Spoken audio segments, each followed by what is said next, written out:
Another day and another angry white man decided to make his mediocrity everybody else's problem and an act of senseless violence. Over the weekend, some guy drove his truck into a church, set it on fire, claimed 5 lives so far, including his own. Nobody knows why he did it. He just did it. He's just angry. It's a Mormon church. Who's that mad at the Mormons?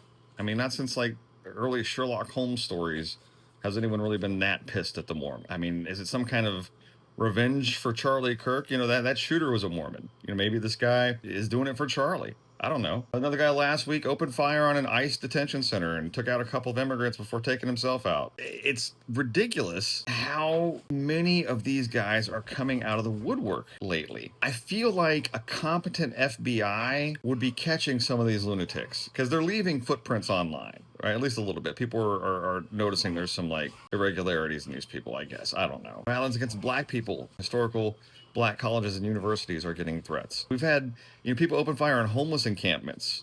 And it's just mind-boggling to me that the president is choosing to place his attention and law enforcement priority on Antifa and sending the National Guard into Portland. There's no Antifa activity going on, all right? There's no protest. That's what Antifa does normally, right? They go out and they protest in the streets, say, hey, we don't like what the government's doing. We think it's fascist. Of course, like now the government is considering that a terroristic action. What does that tell you about the government when they think their critics are anti-fascists? It blows the mind that people are still going along with this. So I'm having trouble with the gaslighting. I'm having trouble with their insistence that this is some sort of left-wing problem, that the left is violent, when all we've ever been advocating for is progressive change for the good of the people.